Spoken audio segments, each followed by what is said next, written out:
Welcome to the Emo Social Club podcast. I'm Brian. And I'm Lizzie. We're here with the Emo Orchestra. Ben, Matt, Evan. Thanks for coming on the pod tonight. Thanks for having us. Thanks. I will let you all introduce yourselves as well and what you do for the Emo Orchestra, for Hawthorne Heights, for all of it, I guess. Yeah, it's all rolled into one. Yeah. I'll start and then I'll go, and then we'll go me, Evan, and then Matt. Hell yeah. And go from there. I've been booking Hawthorne Heights for a little over a decade.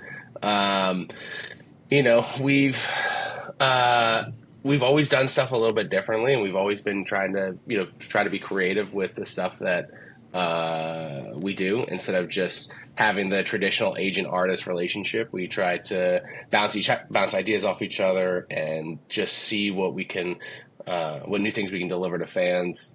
The Emo Orchestra concept, my wife and I came up with the idea and put the pieces together. Found Evan through an AOL chat room. We were looking for love in the wrong places, and we just happened to find each other. We definitely found that as well, though. It's funny because every interview we ever did with when we were interviewing our orchestra, our carried orchestra, I literally told a different story about how Evan and I met. And anyways, inside joke. So met Evan, and Matt plays for Hawthorne, and I'll let Evan give a little introduction on himself. Sure. I'm Evan. I'm the conductor and arranger for the show. And I have my background. I kind of started as like a scene kid with hair that was like, I was explaining this to someone the other day. On my license, it's right down to my shoulders. And I played like bass in a bunch of like local kind of hardcore bands and stuff in Birmingham in the UK, in the middle of the UK. Mm-hmm. And I started out kind of doing their strings and their tracks and their arrangements for their albums and stuff. And I just fell in love with that side of things. And that kind of led me to go down the classical music path. So I kind of took a hiatus from the kind of metal scene for a while, as I kind of now work in like film sessions and game music as well, and TV music. And then have kind of come full circle with this show. So have kind of done some stuff for bands and some string production and stuff. And then, and then Ben reached out and we put together the show, which is Emo Orchestra. And I am Matt. I play bass and sing background vocals for Hawthorne, and have been doing that forever at this point. And now I'm in a Hampton Inn, so I'm living the dream. Not name dropping. Let's try to get you guys a sponsor real quick. It's a nice Hampton Inn. Listen, Hampton Inn also have free breakfasts, if I'm not wrong, okay? Free breakfast, and it is directly on the beach, so I've heard of worse. See, I feel like you're good. Yeah. Yeah, we're good. What are you complaining about? Yeah, what are you complaining about? So, I mean, obviously the biggest question is why, but also this is in a way like this is a fucking cool idea and an awesome idea, but like how do you decide to like turn emo music into this and perform it and present it in this format?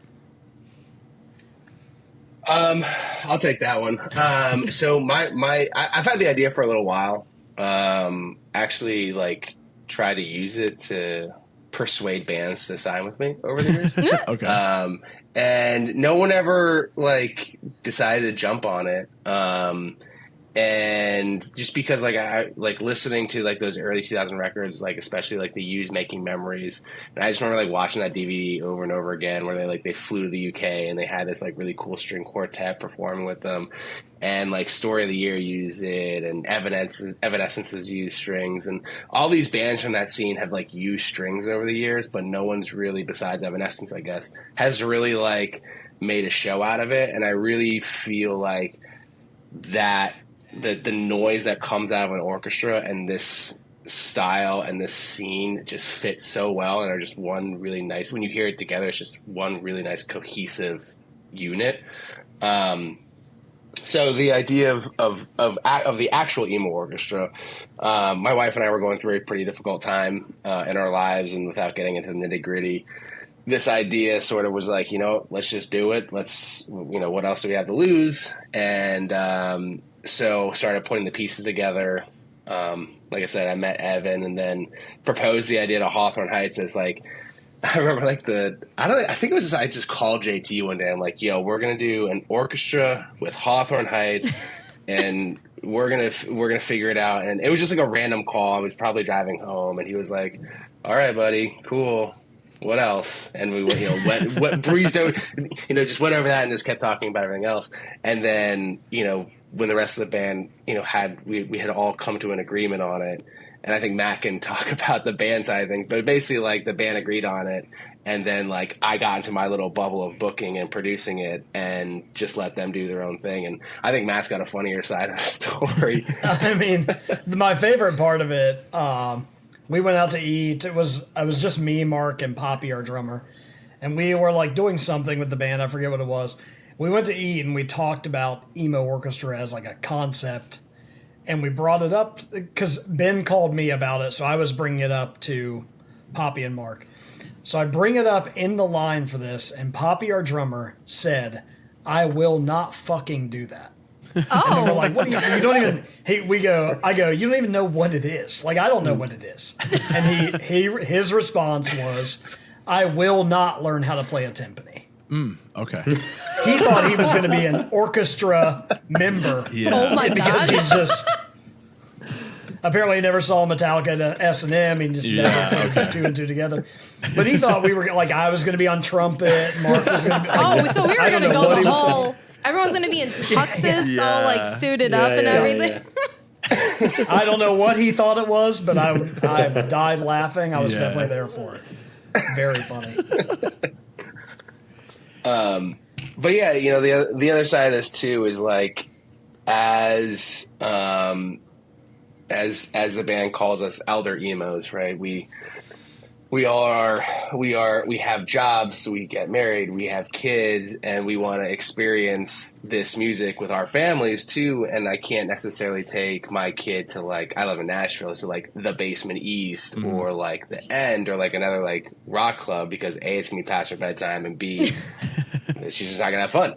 And so where the show plays in like your traditional soft seated theater, it was funny. JT was talking about the other night. They punished their fans over the course of 20 years, standing on Blacktop at Warped Tour, waiting to see Hawthorne Heights and their other favorite bands, and having one $20 bill and deciding to spend that $20 bill on a t-shirt instead of water. Now you get a comfy seat. It's a 45-minute set with a 15-minute intermission, followed by another 45-minute set. You get to have some overpriced glass of wine. You get to have nice merch. You get air conditioning. I guess you could like dress up too, so you can also like go out and splurge on a nice outfit if you just to treat yourself. And we encourage it. No tux given. Now, I will say, I am still waiting another probably like 14 years to hear you guys play Skeletons live again. Oh my God. That's going to be a tough sell. 14 years on that. I know. We were talking to our friend Manny from Action Adventure, and I was like, hey, can you ask them to play Skeletons at Riot Fest? And he's like, Lizzie, why are you like this? I'm like, listen, that's me and my best friend's favorite album. That's the first time I ever saw you guys at the Zoomies Couch Tour in Aurora, Illinois when I was 14 years old. Touring on that album. Oh, yeah. Lizzie has I don't think that one. We did play that record one time straight through. It was in, I think, Newport, Kentucky. And I'm pretty sure we have literally forgotten every song on it by this point. Damn. But maybe, you never know. We do weird shit all the time, so that's why we're on this call, actually, is that we will do weird shit. I mean, listen, if Ben's able to just call up JT and say, hey, can we do I'm not having that call. Yeah, I think I got a better chance with Ben. Yeah.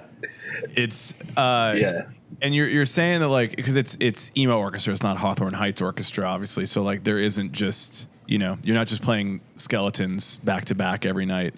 or any other album that you have, but it's more like an emo celebration rather than just like Hawthorne Heights doing Hawthorne Heights music in front of an orchestra. Yep. Yeah, we play 4 Hawthorne songs. The rest is a celebration of the genre for sure. Now, when it comes to like picking some of these songs, are you taking like the main popular ones, or are you taking any like deeper cuts, or how are you guys kind of like figuring that out in that process?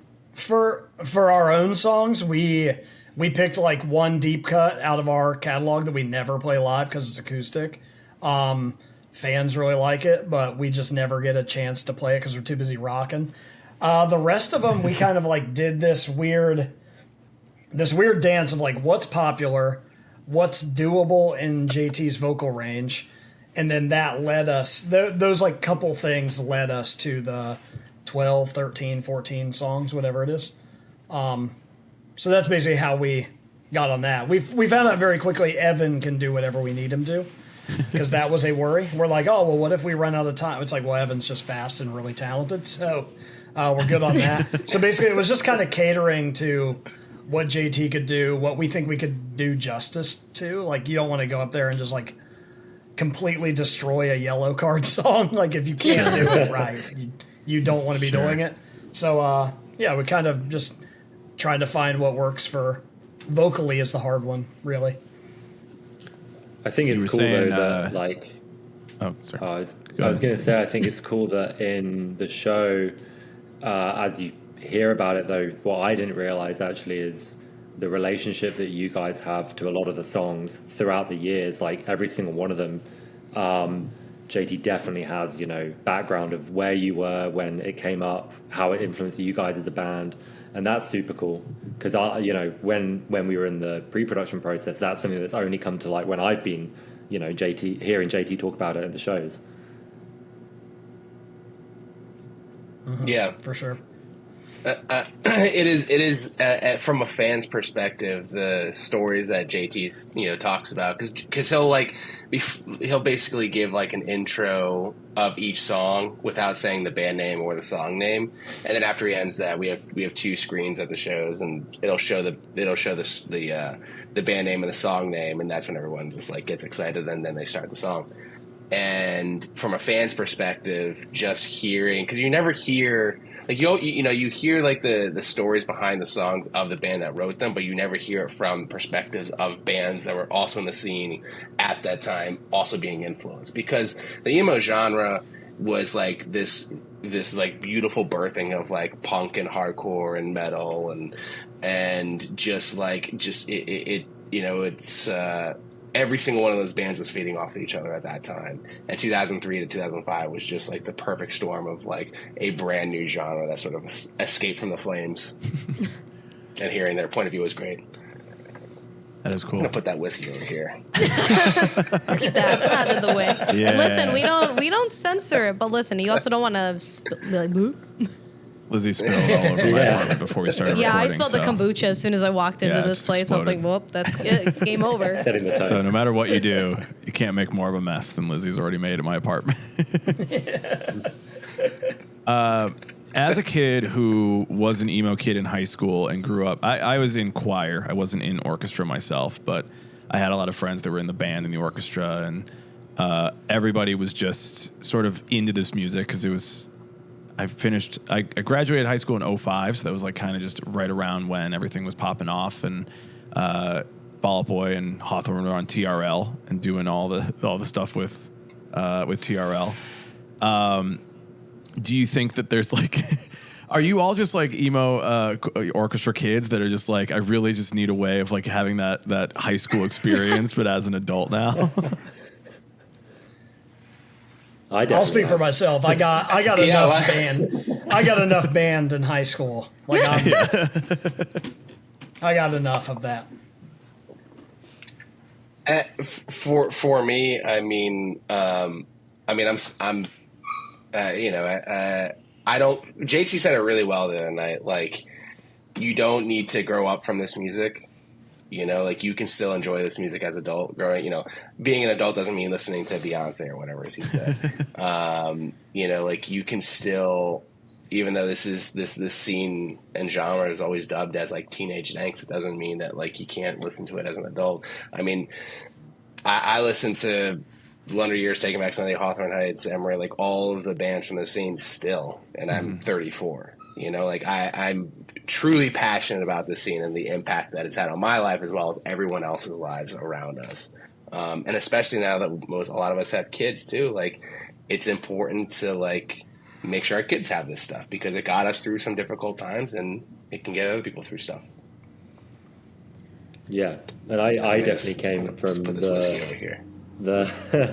Like for me, it's super cool when after we finish shows, you do actually hear from that next generation of kids, and you'll get like an 11-year-old girl come to you in a Mike M T-shirt who's like, I play violin at school, and you know that's all I want to do. But they also love this music, and for them, there's no other experience I don't think that is really speaking to them.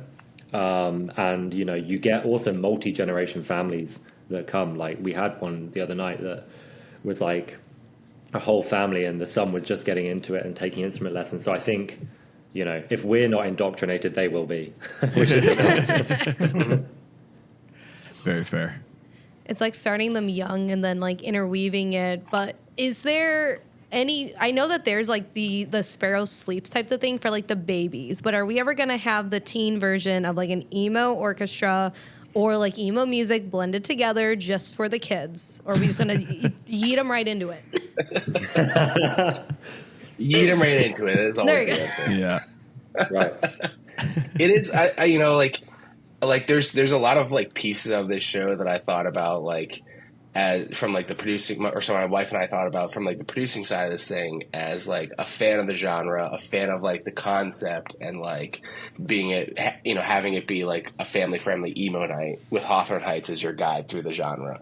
And so like, you know, we've got like a pin set that you can buy only at shows right now, and it's, you know, like you'll have like our emo skeleton logo mascot guy, you know, playing the cello and the violin and the horn and the clarinet.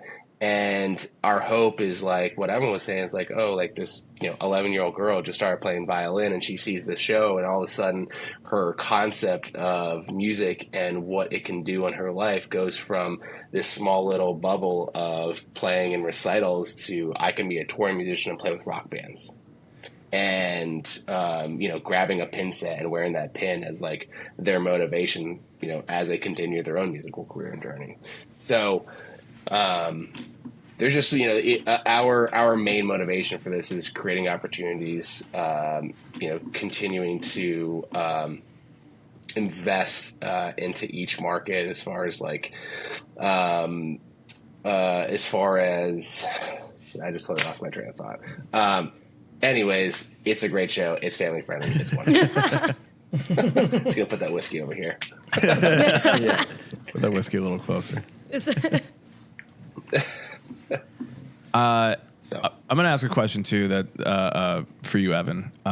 We talked with Chris Dudley of Under Oath, and my question for him was like, how do you become a keyboardist in a metal band? Like, how do you go, I love metal, I'm going to play a keyboard in it, and like, where does that come from? So for you, how do you play metal music and then go, nah, I'm going to conduct string instruments instead? Sure. Well, it's funny, you know, like because I would start as a bass player, like Matt, right? And then I actually took up keyboard, probably for the same reason that Chris said, is that you start like programming all the string stuff, and that's kind of what you're interested in, and you do the production side. And I don't know, for me, like I always kind of kept my pulse on the scene. I've always loved the music all throughout all my classical studies. You know, they take a lot of years.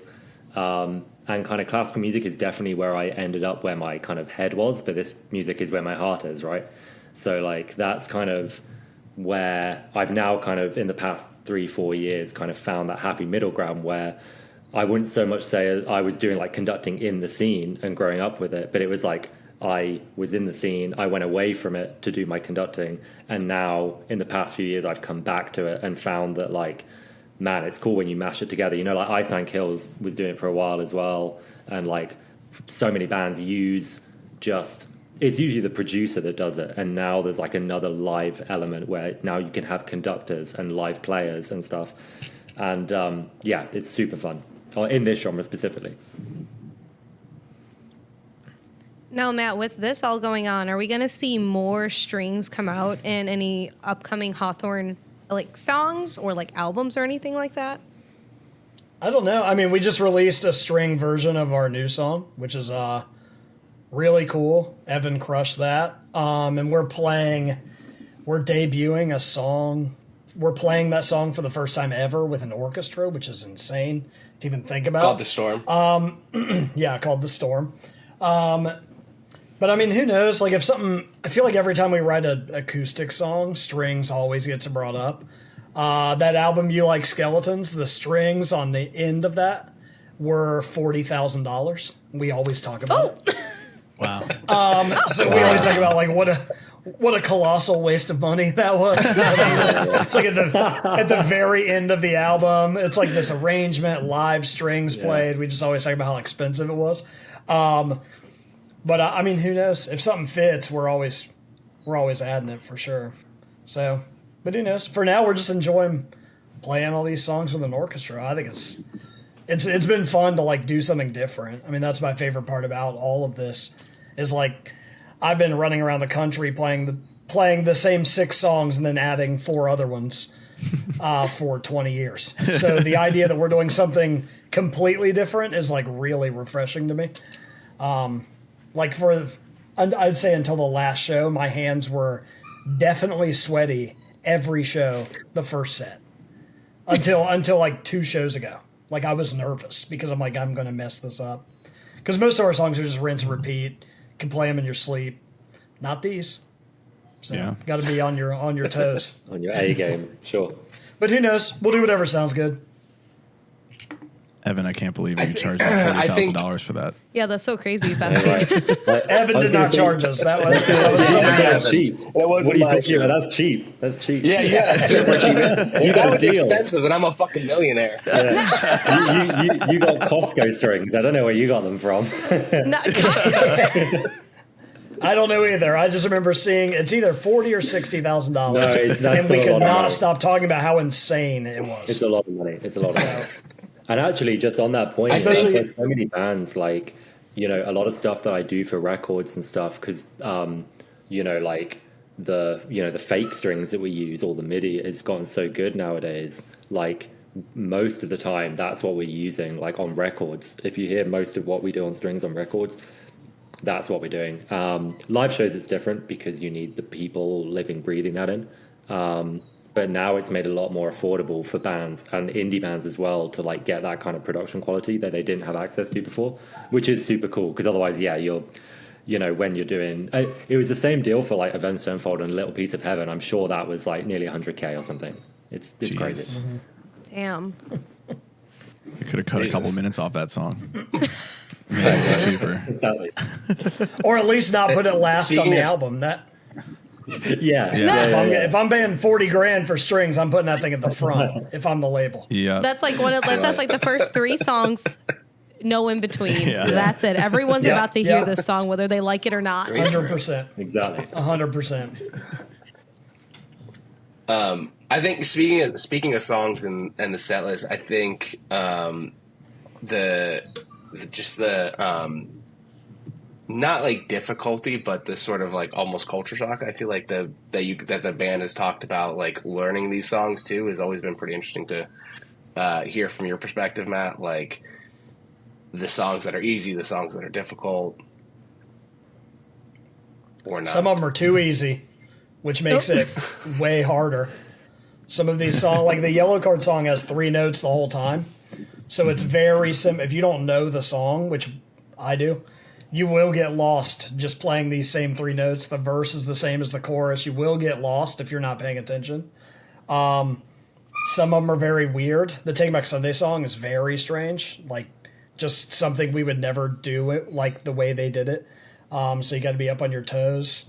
The Used song is crazy. I mean, it's been really fun to dive into these and like be like, oh, I see why this song's interesting, or oh, I didn't expect like the Used song. This is dumb, but they go to like a turnaround chord before the chorus on the first 2 times, and then the last one they don't go to that. They just like sit on a the last chord of the verse and then go straight in the chorus. I've heard the Taste of Ink a million times, but never paid attention. But when you're actually learning it, it forces you to pay attention. And we'll probably, when we go write a new record, I'm sure we'll be like, oh, let's use that trick that Fall Out Boy used in that pre-chorus, or I'm sure that will come up. Because we just went through and learned all these. The one thing I did learn, if you want to write an emo hit, 3 chords. 3 not chords 4. only. 3. Gotta keep it Most simple. of these Gotta are keep 3 it short, chords. sweet, to the point. Gotta get everybody into it. The emo hit was 3 chords. Ohio's for Lovers, 3 chords. Ocean Avenue, 3. Sugar We're Going Down's 4 technically. But Story of the Year, 3. They're all 3. It's pretty interesting to find that out by going through and learning them. So I'm getting here is that we picked a bunch of 3-chord songs that we are going to hear you play, and then maybe a couple other just to mix it up, just to catch people on their toes and hope that they're not like disassociating the entire time, so you can be like, got them. Yeah. Well, yeah, I mean, there's only a few songs with 4 chords, and they're all ours, which is weird. So apparently we don't write hits. Overcomplicating the issue. Yeah. Yeah, exactly. So, but I think it goes to show just how much melody is like the driving factor of all these songs. I think one of the first questions is like, why this genre and what makes this good for orchestra? And Ben said because the orchestra fills kind of a gap. And when I got to it, what I found really nice and also kind of easy was these songs are just so melody driven that there's a lot of space when the vocals aren't happening that the orchestra can shine. Whereas in other genres, if you've got a lead guitar going all the way through the chorus or something, like there's no room to do something else with the orchestra, or like prog or something, like everything's so detailed and has a space that there's nothing that's being said that's an orchestra will not just get in the way. Whereas here, the melody is everything, the vocal is everything, and the way that the vocal is sung is everything. So you can really weave in and around that and in the verses to kind of make your point with the orchestra. So it's actually made the job a lot more creative and a lot more space and inspiring. I definitely think this genre works better than some other ones could. Oh yeah, most definitely. It's not like you're gonna have like, I don't know, like an EDM orchestra at some point. I immediately thought how cool that would be. I mean, it would probably be cool, but it would probably be very hard to break it all down like that. I mean, my favorite ones on this. Real quick, my favorite ones on this. We went the first time we sat down and we're like, okay, so we have to rehearse. Evan sent over the what the orchestra's going to be like, so we can get it in our heads.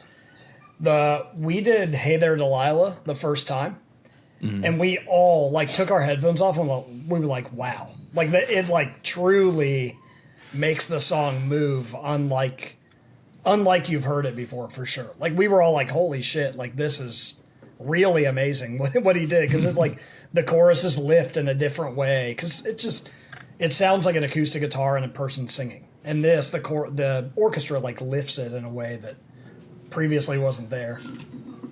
Same thing with "Follow You in the Dark" for sure. And put it on my I feel website like already if you hear I will follow you into the dark. You're already going to be crying, so I feel like the orchestral version means I'm going to be bawling. Mm-hmm. Yeah, it just hits you different. There's something about it. I couldn't tell you what it is, but it does hit different. Well, on that point, actually, I mean, like when Matt was saying about it being 3 chords, and when the chorus comes back, especially in the acoustic songs, I was super mindful of each chorus has to grow throughout the song, so that the final one should feel like, we've reached some sort of, mountaintop. Because otherwise the song can feel very static, which on a record really works, and when it's the original singer, and you get that kind of connection. But when you're kind of doing it live, I think that's the only way to make it work. So that was definitely a thing at the back of my head. Mm-hmm. And in this genre, I mean, I know our band's done it. I know every other band's done it. Everybody does the last chorus. Everybody's either going half time or double time, changing something about that last chorus to get that next, to try to lift it beyond, to try to give a payoff at the end, because somebody sat there for 3 minutes and 15 seconds. So give it to them. When I talk about the show too, it's like these songs and what Evan has done to them too. It's like when we were like talking about how to tell, like when Matt and I were talking about how to tell Evan what we want, it was like it was basically like a lot of like, don't follow this, but really just do whatever you want. And Evan really takes these songs and adds a whole nother dimension to them. So when you're hearing it, you can almost like you're hearing the original song because Hawthorne plays it very close to the original key and very close to the original melody line and vocal lines and so on. But it's like it's much like a 4D experience when you're listening to these songs because you're just like so like encompassed by each bit of it. It is very cool to listen to. You're hearing something like insanely familiar, but in a completely new way right now, only once live, which is like that. Yeah. Those two things are just super cool. Because most of these people have been here. I mean, we've all heard "Sugar We're Going Down" a million times. Well, the million and first time is going to be an orchestra, and then you're not going to hear it again. It's cool. Like what it is very live and very cool. So I know one of the reasons, like, when electronic or playing tracks or like having keys on stage or like whatever way bands got to like change over to like have these like sounds happening on stage. The biggest thing that I always heard was like, well, yeah, logistically, I can't bring an orchestra on tour with me. So now, logistically, you're bringing an orchestra on tour with you. Like, so how, like, logistically is this working as a tour? Like, is it, we got to have 2 trucks full of cellos or? Like, is the Hampton Inn on the beach completely rented out just for you guys right now? Basically, there's a cool bus and there's a nerd bus. So, oh no! We'll start there. Which one are you on, start though? there. Which one are you on? Which one do you think you're on? Evan's on the cool bus. I'm on the cool bus. Hell bus. The bus I'm on is the cool bus. It's as someone who's like never produced a show before, and nor have I ever been. I mean, like I did touring when I was in high school and college, but I was never to this magnitude, and really just like jumping in head first and finding the rock 6 inches below the water. That's basically what it felt like starting this run. I mean, you've got 24 people and 2 drivers to keep happy, most of which have never met each other in their entire lives, most of which have never toured before in their entire lives.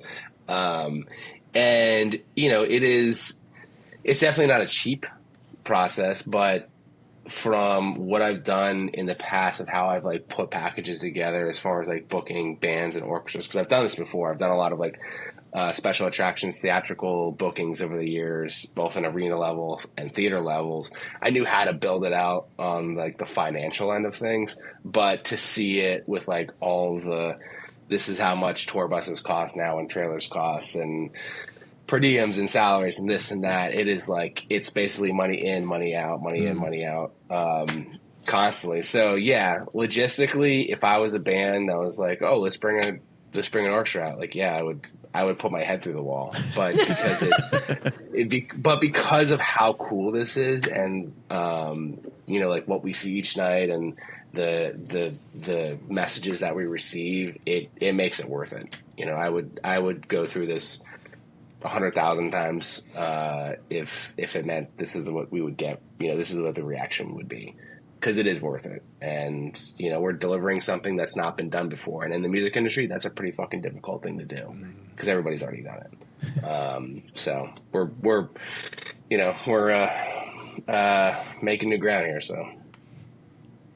I think it makes it worth it, like logistically, just after the shows when you speak to people and, you know, usually people kind of nod and say, that was great, you know, you did a great job. But genuinely, like, I can remember quite a few that come up and say, like, this is the best show, like, I've ever seen, which they don't say lightly as well. You know, these are road hardened showgoers. And so they definitely have a tier list in their head of what the shows and what their favorite bands were and where they were and when they were. And for them to kind of come and include that is like, I think it is because it's a little bit like that no expense spared, like that show, that spectacle, like that's not common. on the road. And I think it's huge when people see it in their hometown. Now, it's and is just it the too way the early? show is. Go ahead. You can go. Oh, no. You can go. It's fine. No, we want to hear from you. Yeah, we want to hear from you guys. Okay. I was going to say the way the show is set up, and I'm not sure this was like on purpose, but the way it's played out, we have these screens, and then like JT will do his story. You'd see people talking to each other the whole time, like trying to guess who it is. Oh, I bet it's this. I saw the set list or whatever. And then some people don't know what's coming. The screen hits right before the song starts, the screen hits the name. The entire crowd cheers. So they're like, oh my God. And then within like 3 seconds, so they get to do the whole, like, I told you it was that or whatever. And then we play it. They all sing along. So it feels like a completely interactive show the entire time.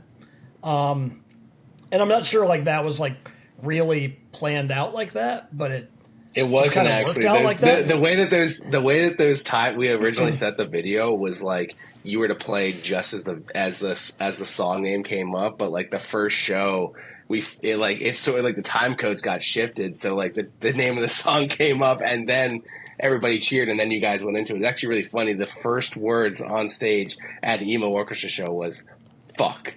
Because it was Nicky FM came up on the screens and people cheered so loud that the guys couldn't hear the count in on their ears, so they missed the count in, and so we just stood there, and then our guitar player with us just goes "fuck," and then the crowd just laughed, and then we just started it over because it was, or we just went actually. We started going, but there's like little accidental.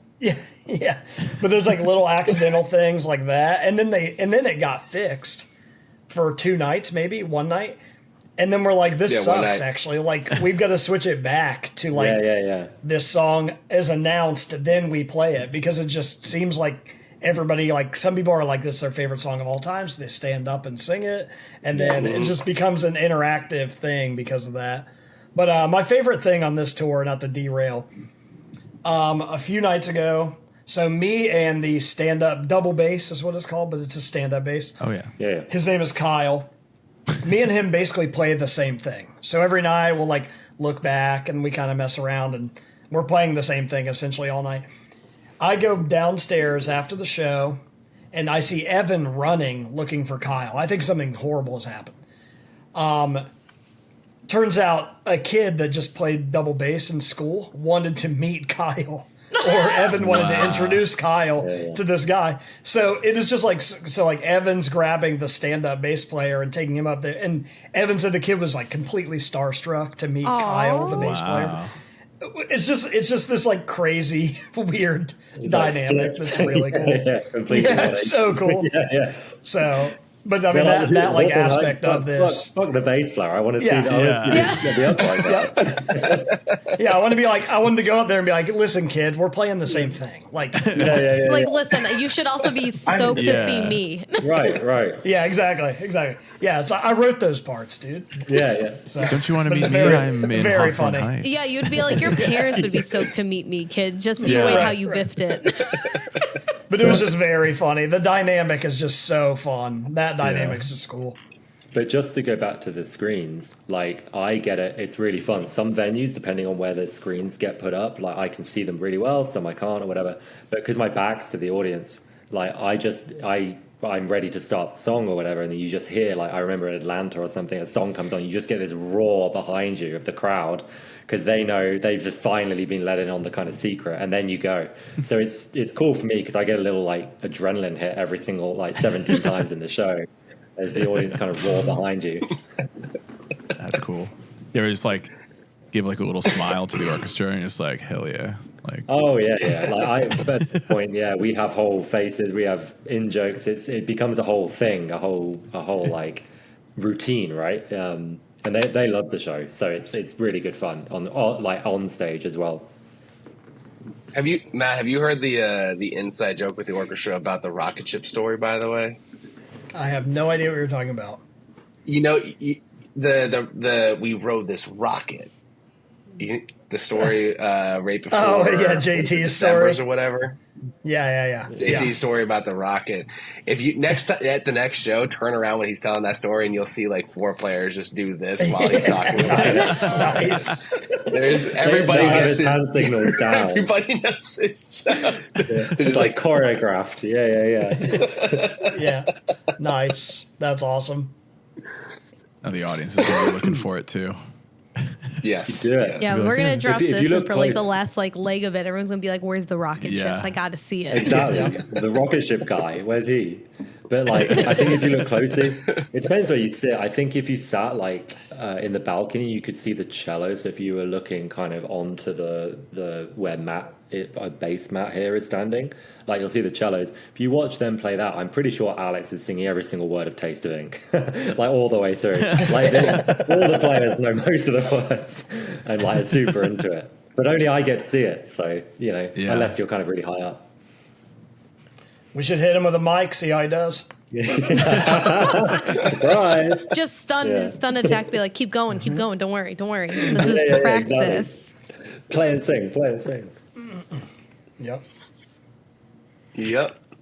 Now, with this going on the first run, is there ever going to be another second run of an Emo Orchestra?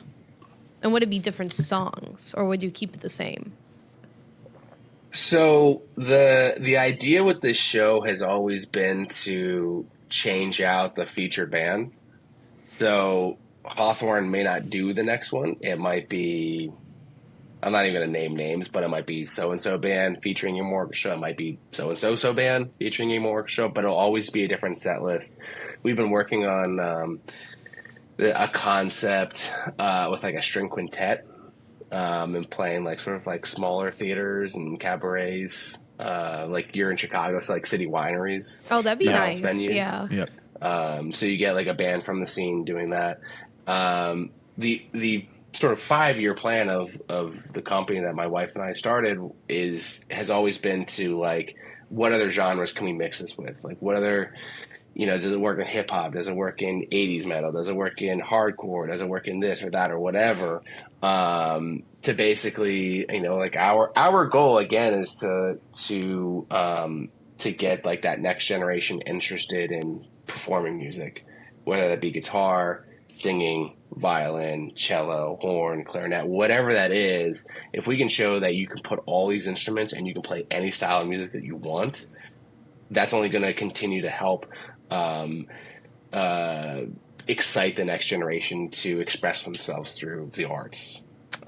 And so that's what our ultimate goal is. But, yeah, I mean, I definitely think that this is not the last of Hawthorne Heights in the orchestra, but I think that what they have going on too with Is for Lovers and all the other stuff we're going on and doing throughout the years, it would be, it's exciting to see what's going to happen with both of us. Is that a good answer? Well, that's a good answer. Yeah. I'll put that whiskey over there. just keep. Not that I am going to tell you how to do anything, but immediately I was like, this sounds like the perfect thing, especially like in Nashville, just like a residency at a place where you just have like the orchestra set up and you just have like a band practice for like a couple of days and then come in and like do this at a place. And then I'm like, no, don't do that because that's not going to be in Chicago. So don't do Yeah, that. because then we're going to have to go down to Nashville. Yeah, because then we're traveling. Yeah. A couple of the venues have asked us about residency like concepts, which is fine. And I mean, we're down. I mean, we're not a nonprofit. We're down to go make money wherever. But we love the touring aspect because we get to play in, like the band gets to play in some of these markets that they don't typically play in because like Chicago, you're going to play House of Blues. But for us, like we're going to go play the Genesee Theater in Waukegan because it's a great theater and it's got a great staff and it's got a great season brochure. And, maybe like Chicago Theater, Auditorium Theater may not have been like the perfect fit for this, but like, like if I told the band that they were going to go play the Chicago show in Waukegan, Illinois, I would have been fired. You know, I would be like, that's not Chicago. What's going on like here? that's not Chicago, you know. But in this, like again, like a lot of these performing arts centers are not typically based like downtown because downtown is expensive. You're dealing with IATSE, so you're dealing with union stagehands. Yeah. You're dealing with multiple different organizations that partake in venues, merchandise, food and beverage, parking, et cetera, et cetera, et cetera, which just adds more cost to it. So in order for this show to keep ticket prices lower, we need to be working with venues, with theaters directly that have the infrastructure and ability to not have to spend all the additional money that like a major city hub might. And we're still pulling from Chicago. It's just a little outside of Chicago. Same thing with like our New York show and our Long Island show. I mean, even LA, like we're playing LA and we're playing Anaheim. We're not playing San Diego. We're playing, Anaheim. So we're pulling from like all these different markets. San Francisco is Oakland. And again, like these theaters, I mean, Matt can attest and Evan can attest with, these theaters are absolutely gorgeous places. It's just a little outside of what we're typically used to. And from someone who has just spent half the tour on the road, it's been a blast to see the fans and the band react when they get to go to one of these new venues for the first time. Be like, whoa, this is insane. I mean, we played Symphony Hall in Atlanta, and the last time there was a distorted guitar on that stage was Alice Cooper. So, Jeez. Oh, wow. yeah. You That's say you pretty get cool. fired. We're definitely for playing a tour of the, without a doubt, the prettiest ceilings we've ever done. Yeah. For sure. Yeah, I've been to the Genesee Theater years ago when I was setting up a radio event, and I was like, wow, this is really pretty. And then I was like, wow, this took us a long time to get from downtown Chicago to up here. Yeah. We're making that trek. We're going to make that trek. Yeah. But also, again, like we're like that 18 to 25-year-old demo doesn't really care about traveling, and the 25 to 35, the ones that have kids do, and so they're going to live in the burbs. They're going to be easier to get out of the city Yeah. to them to go Absolutely outside true. the city rather than inside the city. And they're most likely Right. going to have cars, where us in the city, we don't have cars Right. to get us around. Rocking that Where, metro. yeah, we're walking. We're We're on the train. We're taking public transit trains, people. We're taking You're speaking Ubers. We're London taking to whatever we me. got to It's do to great. get out there. This is Yeah, exactly. speaking my language. Taking a bus, taking the tube. Yeah, exactly. Just carpooling. Apologies for my accent. Yeah, he's really Brian's really getting into That it. was You good. just You let him didn't say go. tube. Yeah, I said said it right. I've been to London one C-H-U-B-E. time. Well, not tube. one time. I've been there once or a second time. I was going to make a joke because you said if I said we were going to play Waukegan, I would have been fired. And I was like, well, I saw y'all at the Des Plaines Theater, which was a block away from where I grew up. So, nah, it's Yeah, it's okay. I saw could you. be worse. I saw you in the mall parking lot in Aurora, Illinois. Yeah. 10 minutes from where I grew up. So don't. Shit, have I don't booked worry. all these shows? Maybe. maybe. The Plains, Maybe. did I book that one? I think I might have booked it. When was Damn. that? Des Plaines was, I want to say like 2013. Nope. Wasn't me. Okay. Yeah, Aurora was like 2009. Yeah. 2010. Wasn't me. I was at both Those those. guys Don't got remember fired. them at all. They got fired. Those guys shouldn't have booked those shows. Yeah, you know? they were Right, just right. like, I do, get out I of do here. remember We're done. Zoomies. Well, look who's in the driver's seat. Look who's in the driver's seat, not them. Yeah. Look who's in the bold. driver's seat. See you in Waukegan. See you there. Yeah. If you need any information Oh, about man. Glenside, Pennsylvania, I'm your guy. Oh, man. That's Glenside, Pennsylvania is Philadelphia. It's 3 stops away from downtown on Yeah. one of the trains. I feel like East Coast is just a little bit easier to get around to like all these like smaller towns. You have like a little cluster of like a bunch of states put together, Yeah. though. It's like one massive state, but it's not. It's called New England, Yep. New England. yeah. Yep. New England, as So good opposed they to had to Old make- England, where, Yeah. I'm from where Old they England, like yeah. their tea. Yeah. So good we Old need a England. second one. I was gonna make another dumb joke, and I'm really glad I forgot it. So we're just no. gonna let that go. Oh no, I was gonna ask you about. Oh, no, come back. Speaking of like being in choir and stuff in college, my choir, the year before we went to, or the choir went to Scotland, went to Edinburgh, and had a whole like week there. Had a great time. Performed in old churches. And I was like, oh, cool, I'm joining this choir. You know, last year they went to Scotland. I can't wait to find out where we go this year. and we went to Tiffin, Ohio.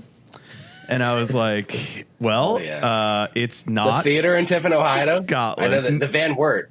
No, we went to just like a high school or some shit. Like we didn't go to anywhere cool. But I was like, is this where Hawthorne Not Heights quite is from? Edinburgh. Is this where is this where For Lovers are from? Like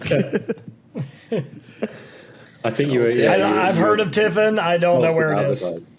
Oh, damn. That's too far from where they are then. Yeah. I know. I have booked shows in Tiffin, Ohio. Is it the Ritz?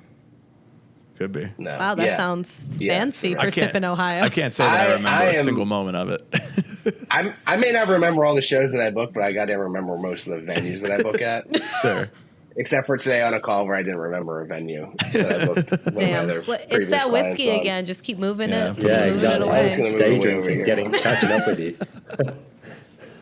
I know. Well, I'm back in the office. I did the first like third of the tour, and wasn't in the office again, like because I work for an agency, and they've been kind enough to let me be on the road. But now my wife is going to pick the tour up for the next 15 shows, and so I get to be on single dad duty with her 2.5-year-old, and get to actually work once again, and then I'll pick up the rest of it after Minneapolis. But it's been. I don't know how Matt does it, to be honest with you. Now that I've done that, and I'm glad I've seen this side of things, as we talked about, there is no nice parts of touring, I don't think.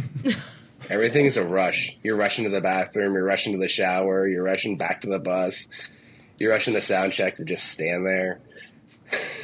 It felt good to have. I mean, our joke is, it's not a joke, but the idea that managers and booking agents, they get to run us all ragged and they just get to stay home, wonder why we're not ready to work again. Which, by the way, I've been home 26 days since April. So, oh, wow. We work. Yeah. But it was nice to have been in the trenches with us. It was very nice.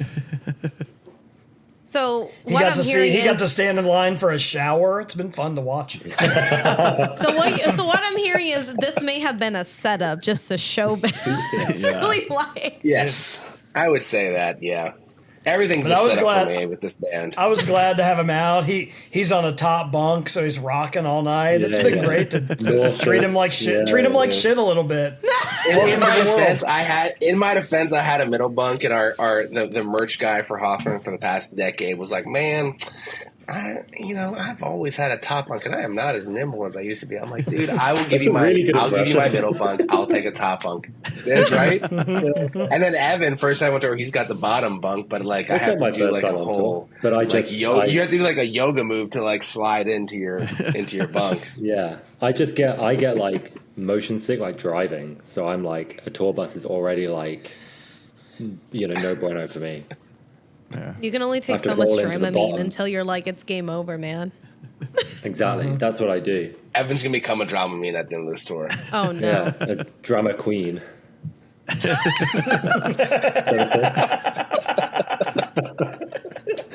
Just see you conducting like just Get that whiskey away from that get man. the whiskey Get out it of out of here. here. Get it out of Back. here. Dude, I'm We're as gonna sober be- as a British guy can get, which, We're going to be in Waukegan, Illinois. We're going to look down and be like, that man's a drama queen.